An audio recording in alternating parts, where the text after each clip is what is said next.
저희가 계속해서 하나님 나라의 법이라는 주제로 하나님의 말씀을 나누고 있습니다. 오늘은 관계의 책임이라는 주제로 함께 하나님의 말씀을 보도록 하겠습니다. 저는 하나님의 창조에 대해 나누는 것을 참 좋아합니다. 하나님의 창조를 보면 그분의 사랑이 얼마나 큰지 알 수 있습니다. 혼돈하고 공허했던 이 세상을 질서로 또 충만함으로 채우신 하나님의 역사가 바로 창조 가운데 잘 드러나고 있습니다. 이 창조의 목적은 무엇입니까? 이 창조의 목적은 바로 하나님이 우리를 통하여 영광 받으시는 거잖아요. 그런데 이것을 조금 더 저희가 구체적으로 볼 필요가 있습니다. 창조의 끝에 모든 세상을 창조하신 이후에 하나님께서는 사람을 하나님의 형상대로 창조하셨습니다.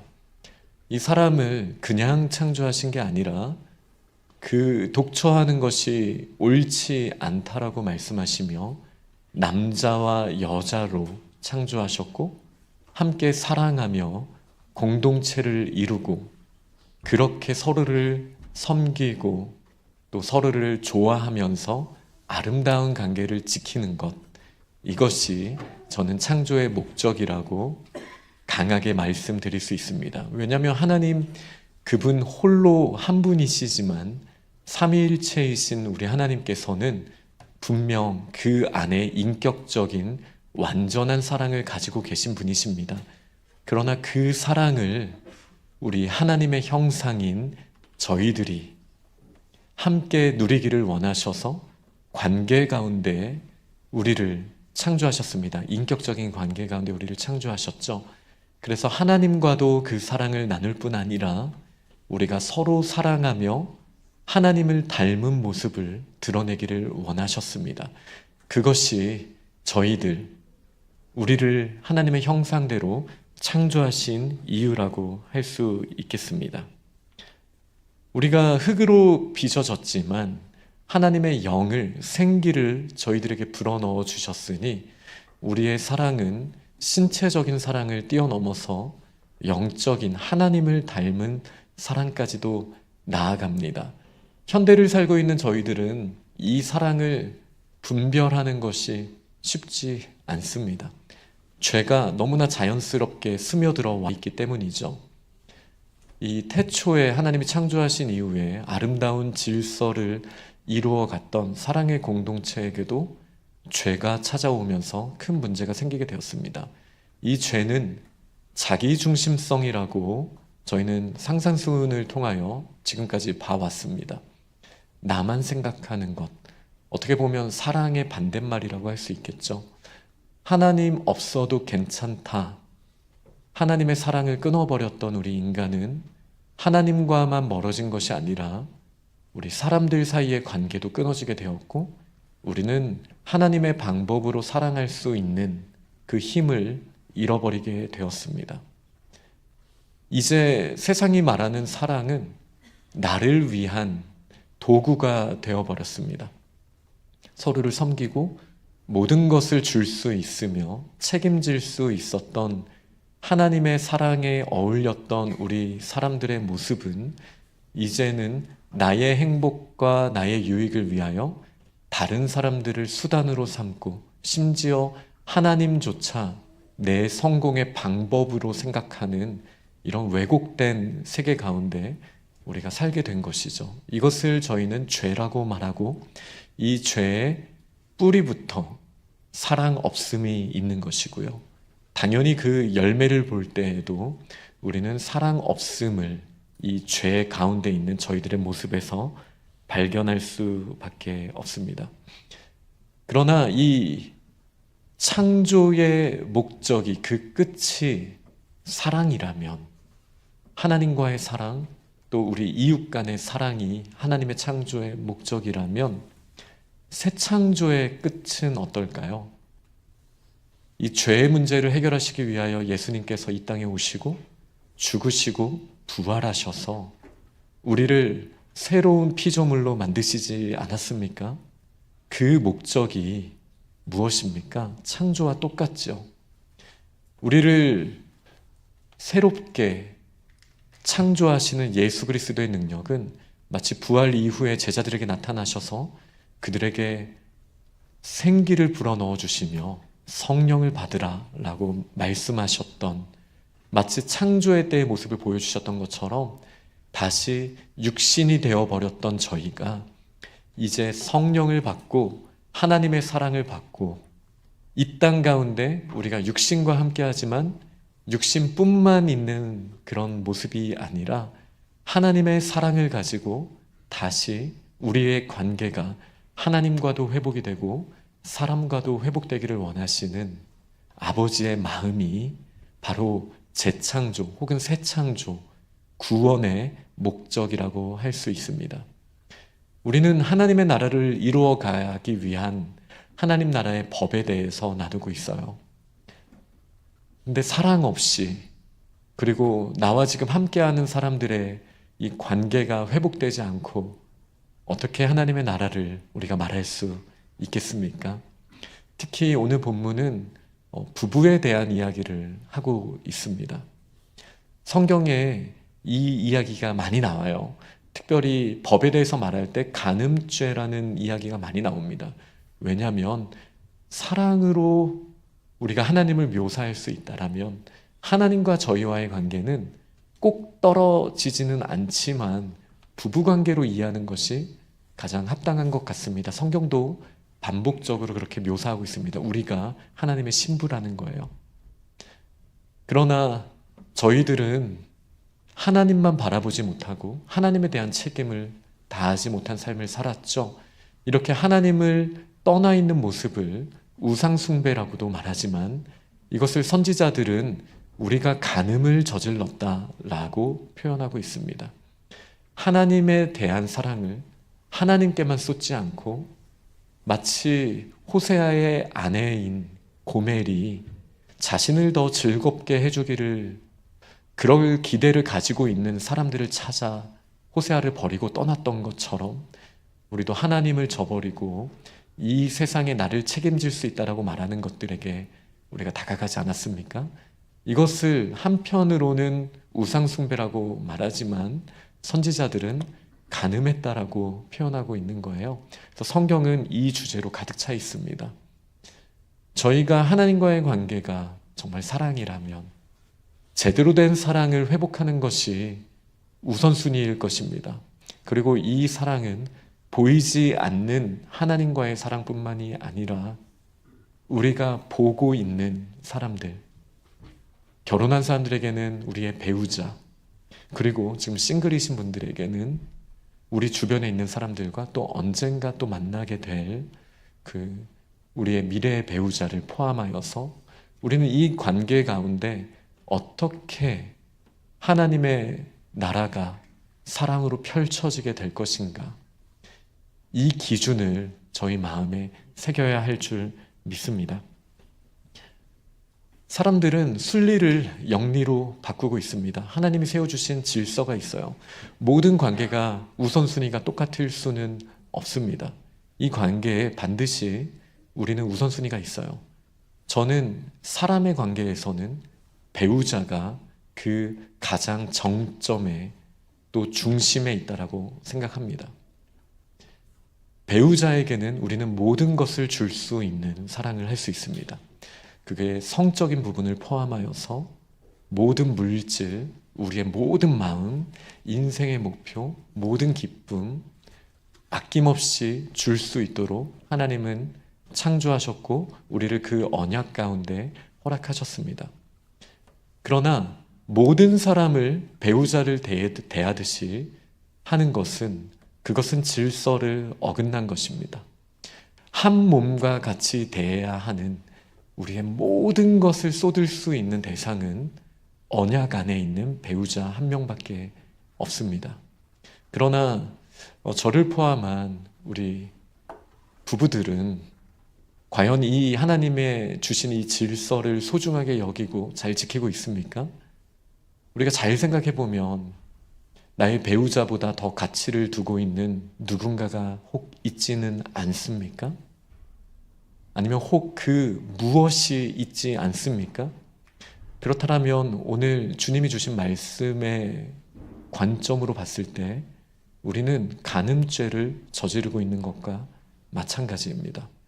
특히 부모로서 저희는 배우자보다 자녀들에게 더 많은 기대와 사랑을 가질 가능성이 있습니다. 이 또한 하나님께서 싫어하시는 일이라는 사실을 저희는 기억해야 합니다. 질서를 지켜나가야 합니다. 우리의 모든 것을 쏟아서 사랑할 사람이 정말 모든 것을 포함한다라면 이 세상에는 배우자 한 명밖에 없습니다. 우리의 자녀들에겐 자녀에게 합당한 것을 줘야죠. 하지만 신체적으로도 한계가 있어요. 물질적으로도 한계가 있어야 돼요. 그것이 질서입니다. 그래서 이제 장성하면 부모를 떠나게 되는 것이 하나님 나라의 질서예요.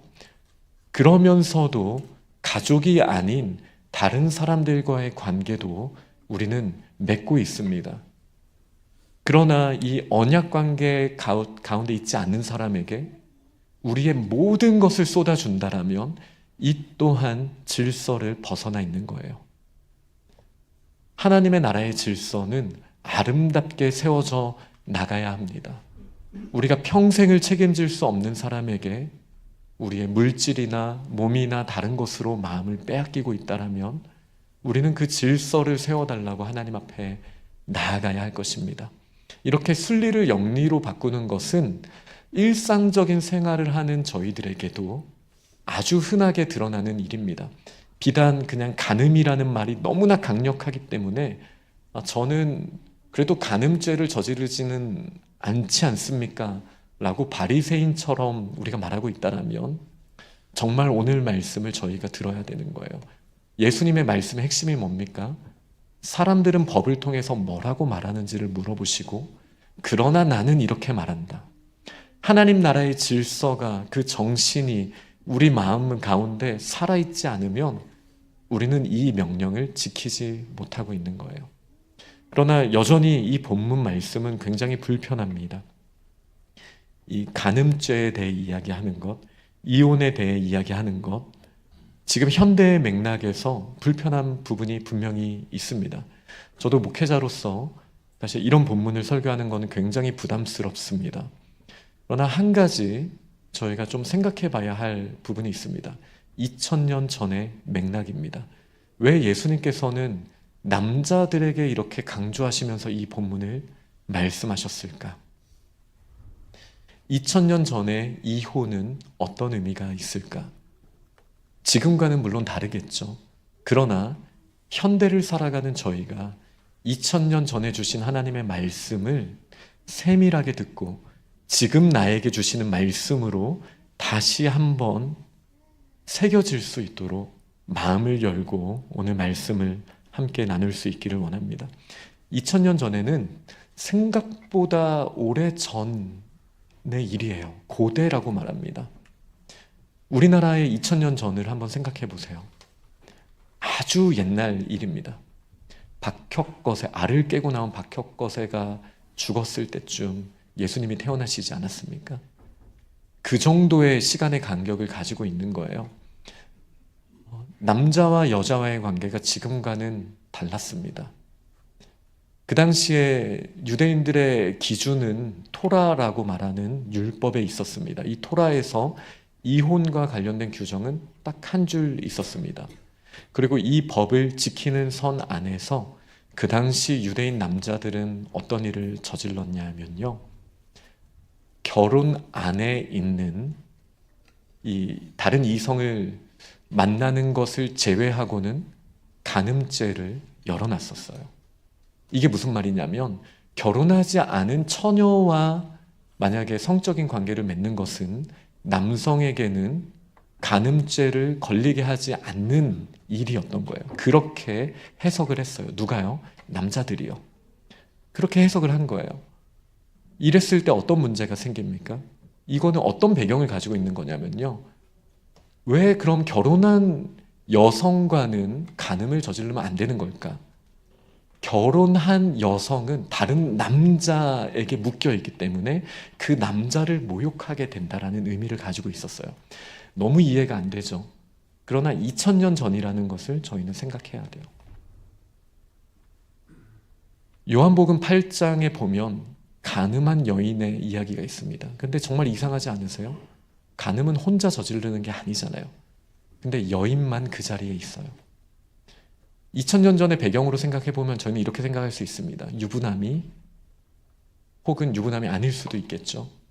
한 여인을, 결혼하지 않은 여인과 성적인 관계를 맺었을 거예요. 법적인 책임은 남자에게는 없습니다. 그러나 여인은 결혼 안에 한 남자와의 관계가 아닌 모든 관계는 간음이었어요. 그러니 여인은 죽을 죄를 저지르게 된 거예요. 이게 2000년 전의 배경입니다. 자기중심성으로 가득 차 있었던 그 당시의 남자들에게 주신 하나님의 말씀이에요. 율법을 해석하는 거예요. 이것만 아니면 하나님이 나한테 허용해 주셨다. 인간의 본능이 있으니 이 정도 하나님이 다 이해하시고 허용해 주셨다. 다른 사람의 아내만 아니면 된다. 라는 마음이 2000년 전에 있었습니다. 지금은 다릅니까? 지금의 이 혼탁한 세상에서의 문화는 어떻습니까? 오히려 우리 남자와 여자를 모든 사람에게 그런 어려움이, 이런 고민들이 쉽게 우리가 묵상하는 게 아니라 당연히 현대사회를 살아가는 저희들에게는 일어날 수 있는 일 아니야? 라고 생각하는 그런 모습들이 있을 수 있겠죠.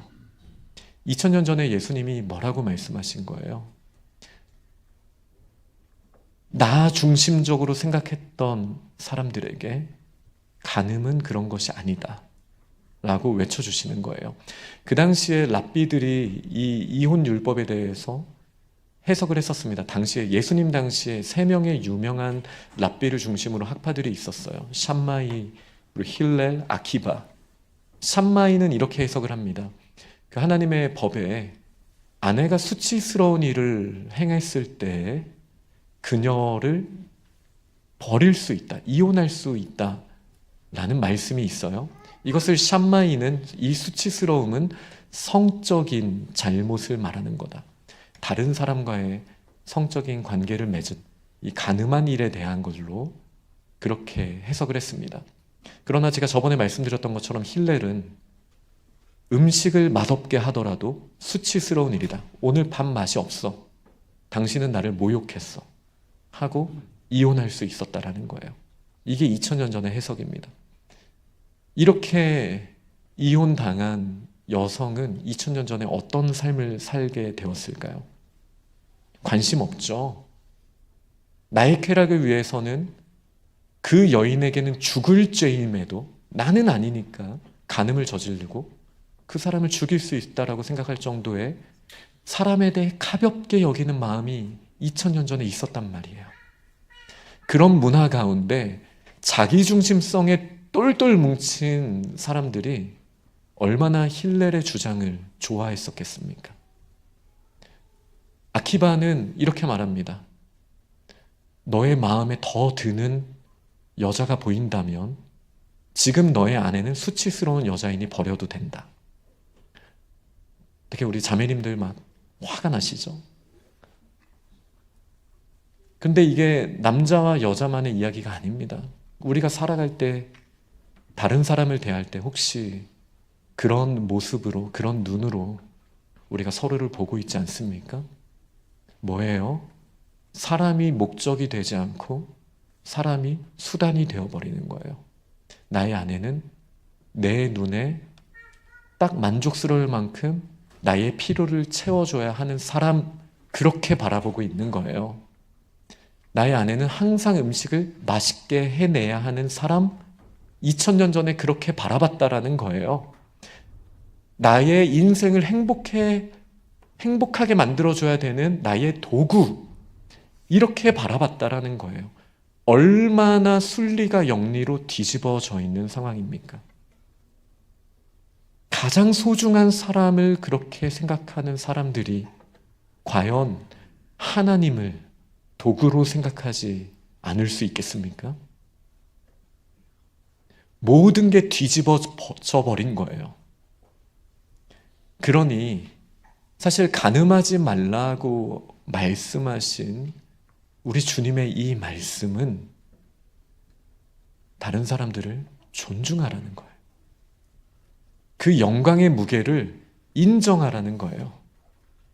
우리가 지난주에 형제를 미워하면 살인하는 것과 같다라고 말했어요. 이 형제를 미워하는 게 마치 벌레 보듯이 보는 거잖아요. 벌레 보듯이 본다는 건 어떤 의미예요? 아, 벌레다. 아, 무당벌레다. 이렇게 되는 거 아닙니까? 내가 짜증나는데 죽여도 되는 존재. 그러나 사람을 우리가 힘은 없으니 눌러서 죽이지는 못하겠지만 마음으로는 벌레 보듯이 본다면 그 사람 안에 있는 하나님의 형상을 우리가 존중하거나 인정하지 않기 때문에 사실은 살인하는 것과 다를 게 없다라고 지난주에 말씀하신 거잖아요. 그러나 오늘 본문은 조금 더 적극적인 거예요. 다른 사람을 나의 쾌락의 수단으로만 보는 거예요. 그 사람이 죽든 말든. 2000년 전에 내가 간음을 행한다라는 건 다른 여인은 죽을 수 있다라는 뜻이었어요. 남자는 죽지 않았겠지만. 얼마나 인생을, 다른 존재를 가볍게 여기는 것입니까? 그러나 창세기 9장에 하나님께서 주신 말씀은 뭐예요? 사람을 가볍게 여긴다라는 것은 그를 창조하신 하나님을 가볍게 여긴다라는 뜻이라는 거잖아요. 우리가 다른 사람들을 가볍게 생각하고 존중하지 않는 그 자리에 나아가면 나아갈수록 우리는 사실 창조주이신 하나님을 가볍게 여기고 무시하는 삶을 살아오는 거였던 거예요. 그러니 간음하지 말라라는 이 말씀이 단순히 마음으로도 육신으로도 음욕을 품지 말라 정도가 아니고 다른 사람을 도구로 생각할 것이 아니고 하나님이 그 창조의 목적의 끝에 그를 두셨으니 우리가 그를 대할 때 죽게 대하듯 하나님의 형상을 바라보는 그 마음으로 경외함을 가지고 다른 사람을 대해야 한다라는 아주 적극적인 초청을 저희들에게 주시는 거예요. 그러나 제가 아까 말씀드렸던 것처럼 여기에는 질서가 있습니다. 다른 모든 사람을 죽게 하듯 하라고 우리가 다른 모든 사람을 나의 배우자에게 하듯이 해서는 안 됩니다. 이 질서 두 가지를 우리는 항상 생각해야 돼요. 모든 사람을 하나님의 형상으로 인정하면서 그를 죽게 하듯이 해야 하지만 우리의 관계 가운데에는 하나님께서 분명하고 명확한 질서를 주셨습니다. 이것은 신체적인 사랑뿐만이 아닙니다. 경제적으로도 마찬가지예요. 우리가 부부 사이에는 경제적으로도 모든 것을 줄 수 있을 만큼 우리는 사랑하는 삶을 해야 합니다.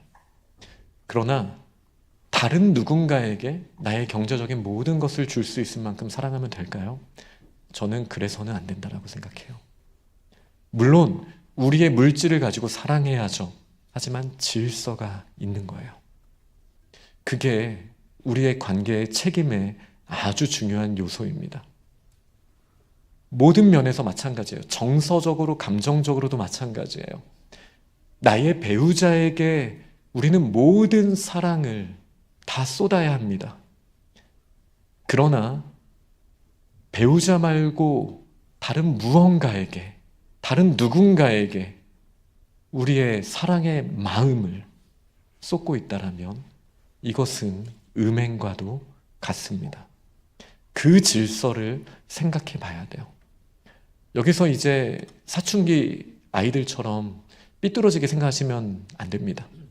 그럼 다른 사람들을 나의 배우자보다 더 못되게 대하면 되겠네. 뭐 이런 의미 당연히 아니잖아요. 우리 배우자를 더 사랑해야 돼요. 주께서 교회를 사랑하셨듯이, 교회가 주님을 사랑하듯이 우리는 나에게 맡겨주신 언약 가운데 허락하신 그 사랑 가운데 모든 것을 다하는 책임을 져야 합니다. 우리의 감정도 물질도 신체도 나의 배우자를 위해서 모든 것을 쏟아낼 우리는 그 마음을 가져야 이 하나님이 세워주신 질서 안에서 온전한 사랑이 흘러가게 되어 있습니다. 그래야 하나님과의 관계도 바로 맺어질 수 있습니다. 보이는 배우자를 그렇게 사랑하지 못하면서 어떻게 보이지 않는 하나님을 사랑한다라고 말할 수 있겠습니까? 물론 제가 정말 단순하게 지금 말하고 있기 때문에 복잡한 모든 사정 가운데 제가 말할 수는 없어요. 예수님이 말씀하신 이혼에 관한 것도 특정한 맥락에서 주신 말씀이기 때문에 2000년 전에 주신 말씀이 현대 모든 상황 가운데 이혼에 대한 말씀이라고 저희가 이해할 수도 없습니다. 그러나 예수님이 말씀하시는 그 정신을 놓쳐서는 안 돼요. 저희는 배우자를 더 사랑해야 합니다. 우리가 생각하는 것 이상으로 이것은 우리에게 주신, 하나님이 주신 너무나 특별한 사명이에요. 물론 사도 바울처럼 독신의 은사를 주신 분들도 있죠. 네. 그리고 여러 이유로 우리가 혼자 살아야 하는 경우도 있을 수 있습니다. 그때에는 또 그 우리의 인생의 가장 우선순위 가운데 하나님이 주신 사랑의 공동체가 있어야 되는 거예요. 그 공동체 안에서 특히 저는 교회라고 말씀을 드리고 싶습니다. 교회 안에서 교회는 그를, 독신인 분을 주께서 교회를 사랑하시듯 사랑해야 되는 책임이 있습니다. 그리고 혼자이신 분들도 교회를, 또 주님을 그렇게 사랑하면서 나의 모든 것을 가지고 책임지며 그 사랑을 누리고 또 나아갈 수 있는 그 방향성이 저희에게 있어야 합니다. 이 중심에서부터 또 관계가 넓어지면서 우리는 세상이 기대하는 것보다 더 큰 사랑을 가지고 한계는 있지만 우리의 물질로, 시간으로, 또 우리가 할 수 있는 것으로 우리는 질서를 세워가야 합니다. 신체적으로는 우리는 어떻게 사랑해야 할까요? 형제들끼리는 악수도 하고 손도 잡고 또 자매들끼리도 우리가 그렇게 서로를 격려하는 신체적인 접촉이 있을 수 있겠죠. 그러나 우리가 이성 가운데는 하나님이 주신 질서가 있는 것처럼 마찬가지입니다. 우리의 정서적으로도 또 여러 면으로도 이 질서를 유지하면서 그 안에서 우리는 쏟아주어야 하는 이 아름다운 관계를 이어나가야 합니다. 제가 언약 안에 있는 이 배우자와의 사랑을 굉장히 강조했습니다. 근데 여기 청년들이 참 많으시잖아요. 저는 지금 언약 안에 없는데요. 어떻게 해야 되나요? 이렇게 질문을 하실 수 있죠. 특별히 혼전순결이라는 주제도 매우 중요한 주제입니다. 그러나 저는 그 단어를 별로 좋아하지 않습니다. 순결은 항상 우리가 이루어 가야 하는 것이지 단회적인 행동으로 순결이 없어지는 것도 아니고, 우리가 혼전 순결을 지켰으니 혼 후에 항상 순결할 수 있는 것도 아니기 때문이에요. 우리는 싱글이든 또 결혼한 사람들이든 오늘 주신 하나님의 말씀의 정신을 가지고 우리는 순결한 삶을 늘 구하며 살아야 합니다. 언약 안에서 주신 그 한 사람을 만날 수 있도록 기도하셔야 합니다. 네. 특히 성적인 부분에 대해서 오늘 본문처럼 이 말씀하시는 내용은 사실 부담스러운 본문이에요. 그러나 성이라는 게 무엇입니까? 사랑과 생명의 책임이거든요. 이 사랑과 생명의 책임을 하나님이 주신 언약의 관계 밖에서 하게 된다라면, 우리가 누리게 된다라면, 그거는 어떤 의미에서도 그 대상이 수단이 되는 것이지 목적이 될 수 없다라는 점을 우리는 생각해야 돼요. 하나님이 이 결혼 언약 밖에 있는 시기를 지나고 있는 저희들에게 그 안에서 어느 정도의 책임을 가지고 우리는 신체적인 사랑을 할 것인가, 계속 질문을 던지셔야 합니다. 계속 질문을 던지셔야 합니다. 눈으로 바라보는 것만으로도 우리 안에 음욕이 있다라면 그 가운데 오늘 주님이 주신 말씀, 제가 이 부분을 풀기 위해서 지난 한 주간 제인 에어를 읽었어요. 그 로맨스 한 주간 계속 읽었어요. 이 부분을 어떻게든 좀 설명을 드리고 싶었었어요. 제가 1부 때는 이 이야기를 하지는 않았는데 이 제인 에어를 읽으면서 계속 고민하게 되는 것이죠. 과연 지금 이 순간 내가 결혼 밖에 있는 내가 어느 정도 하는 것이, 어느 정도 스킨십, 어느 정도 마음을 쏟는 것이 나한테 맞는 걸까? 이 질문은 저희는 늘 던져야 해요. 이제 제인 에어는 얼마나 결핍이 많았던 사람입니까? 태어났을 때 그 부모가 남들 나눠주기 좋아했던 가난한 목사님의 목사님이었던 이 부모가 돌아가셨어요. 질병으로 돌아가셨죠. 다른 연약한 사람들을 돕다가. 그를 사랑하는 그 엄마 쪽 외삼촌네 집에 가게 되었어요. 근데 그 외삼촌도 돌아가시니 이제 제인 에어를 사랑할 수 있는 사람이 없었어요. 마치 신데렐라처럼 힘든 시간을 보냅니다. 결핍의 시간을 보내요. 그러다가 그녀를 고아들을 키우는 기숙학교로 보내게 됩니다. 이곳에서도 기독교의 이름으로 너희는 절제를 배워야 돼 라고 말하면서 음식을 거의 주지 않는, 사랑하라고 말하면서 사랑할 수 없는 관계를 만들어주는 그런 기숙학교에서 생활을 하다가 얼마나 결핍이 많았겠습니까? 그리고 그 소설이 저는 이해가 안 되는데 소설 주인공들이 다 못생겼다라고 표현을 해요. 근데 영화 포스터나 드라마를 보면 다 주인공들이 이쁘고 잘생겼거든요. 근데 소설상으로는 못생겼대요. 그러니 나는 사랑받을 수 없는 존재야 라고 생각했는데 어느 백마탄 왕자님 같은 로체스터라는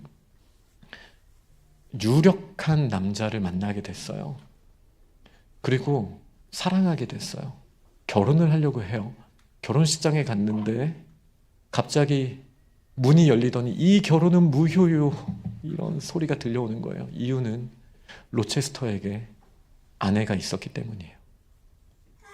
제인 에어는 그걸 몰랐었어요. 그리고 나서 이제 대화를 하게 됩니다. 이유가 있었어요. 로체스터도 속아서 결혼을 하게 됐고 이 여인은 정신병을 앓는 굉장히 위험한 여인이었어요. 그래서 그녀를 한쪽에 숨겨놓고 따로 케어할 수밖에 없었어요. 그런데 이 로체스터는 아내에 대한 책임 때문에 이혼을 할 수는 없었지만, 아니면 그녀를 죽게 내버려 둘 수는 없었지만, 그러나 계속 이렇게 비천한 삶을 살 수 없다. 그러니 나와 결혼을 못하더라도 그래도 나와 함께 살자라고 제인 에어를 이렇게 초청을 합니다. 그때 이제 제인 에어가 이런 이야기를 해요. 제가 그 내용을 잠깐 읽어드리겠습니다.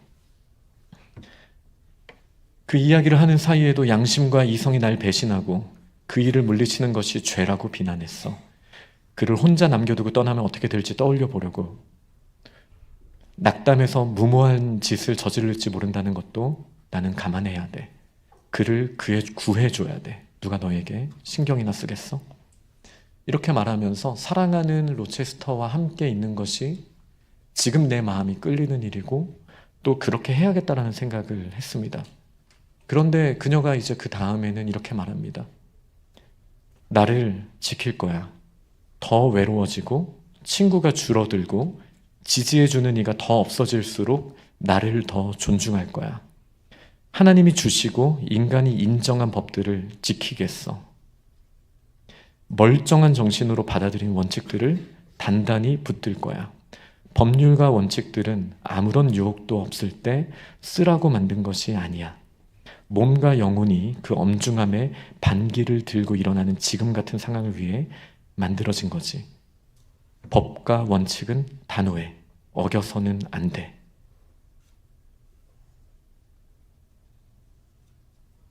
결국 제인 에어는 로체스터를 떠나갑니다. 그녀는 모든 것을 포기하고 그를 떠나게 되었어요. 그 이유가 무엇이에요?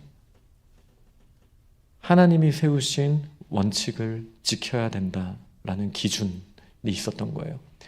그 기준은 제가 아까 질서라고 표현했어요. 언약 안에 있을 때 우리는 100을 줄 수 있지만 언약 밖에 있을 때는 100을 줘서는 안 됩니다. 우리 청년들 좋은 지체들 만나서 아마 교제할 수 있어요. 그러나 100을 주셔서는 안 돼요. 물질적으로도 마음으로도. 물론 그가 나의 언약에 있을 영원한 언약 가운데 있을 수 있는 사람인지에 대해서는 우리는 기도하면서 봐야겠죠. 제가 얼마를 주라고 얘기는 못하겠어요. 저도 답을 모르겠어요. 90? 90 정도로 할까요? 89? 네. 그러나 100을 주셔서는 안 돼요. 정말 안 돼요. 재정, 나의 시간, 나의 열정, 나의 미래. 왜요? 언약 가운데 없는 것은 결코 책임질 수 없는 관계이기 때문이에요. 결국 여러 스토리가 있지만 제가 스포일러를 하자면 언약 가운데 들어갈 수 있는 길이 열리게 돼서 로체스터와 제인 에어는 다시 만나게 돼요. 그리고 서로를 책임지는 삶을 살게 됩니다. 각자의 상황들이 다 다를 거 압니다. 지금 저희들은 다양한 고민들을 해야 돼요. 그리고 하나님이 주신 이 법 앞에서 우리 스스로를 돌아봐야 돼요. 결혼하신 분이라면 배우자에게 100을 주지 못한 삶을 살고 있다라면 하나님이 기뻐하시지 않는다라는 것을 우리는 깨달아야 합니다.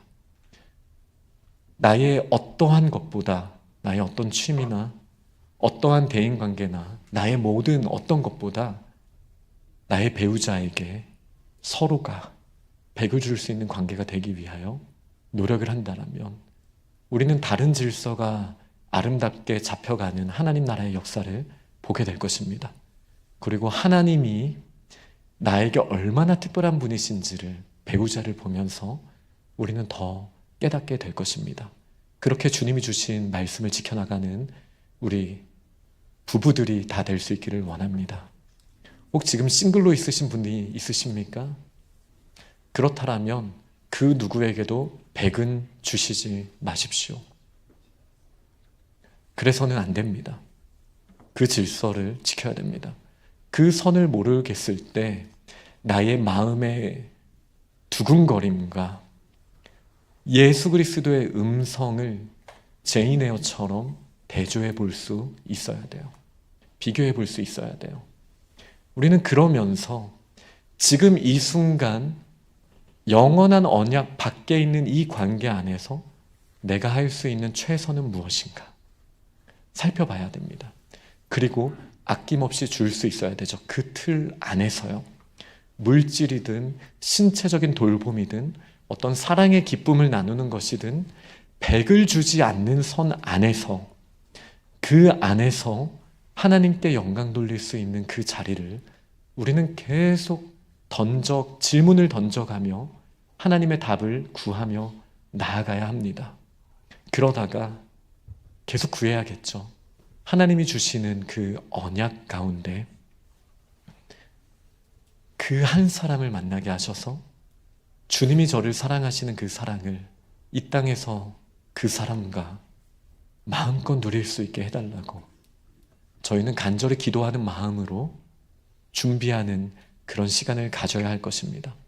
그러나 이 관계는 비단 가장 중심에 있는 그 언약 가운데 있는 사람들과의 얘기로만 끝나서는 안 됩니다. 우리가 다른 사람을 대할 때 우리에게는 존중함이 있어야 합니다. 이 제인 에어에게도 이 위기의 순간에 자기 자신을 존중하는 그 마음을 하나님의 법 안에서 찾았기 때문에 이렇게 품격 있는 선택을 할 수 있었던 거예요. 우리는 언제든지 넘어질 수 있죠. 저는 제가 항상 순결하다라고 생각하지 않습니다. 저는 하나님 앞에서 자기중심성 가운데 많이 넘어져 봤고 많이 부족하고 연약한 존재임을 언제든지 인정할 수밖에 없는 정말 연약한 사람입니다. 그러나 여전히 오늘 나에게 다른 사람을 존중하지 못할 만한 일이 일어나는 그 상황 가운데 하나님의 형상을 그에게서 보게 해달라고 우리가 구해야 되지 않겠습니까?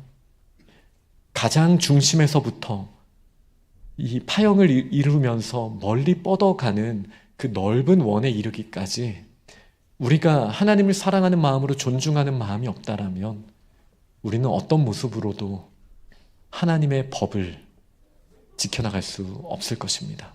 그러니 우리가 만나게 하는 사람들에게 하나님이 우리에게 주신 그 사랑으로 넘치도록 책임지는 그런 삶을 살아가면 좋겠습니다.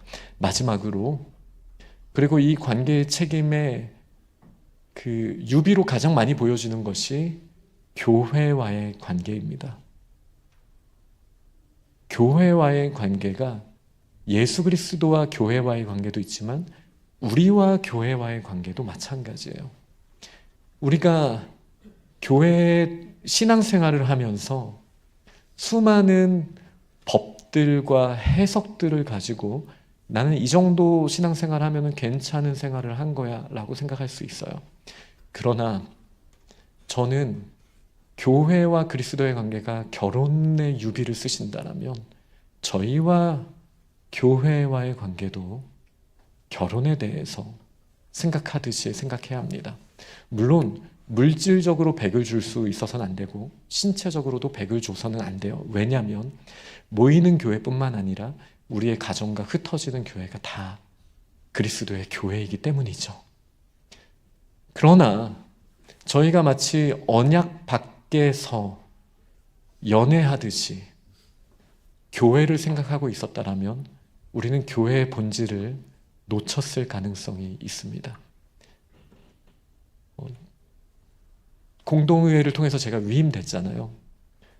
저는 사실 청빙 때 결혼식이라고 생각했었는데 위임이 결혼식이었구나 라고 생각을 해보게 되었어요. 또 다른 책임감과 그리고 또 다른 기쁨이 이 관계 가운데 있습니다.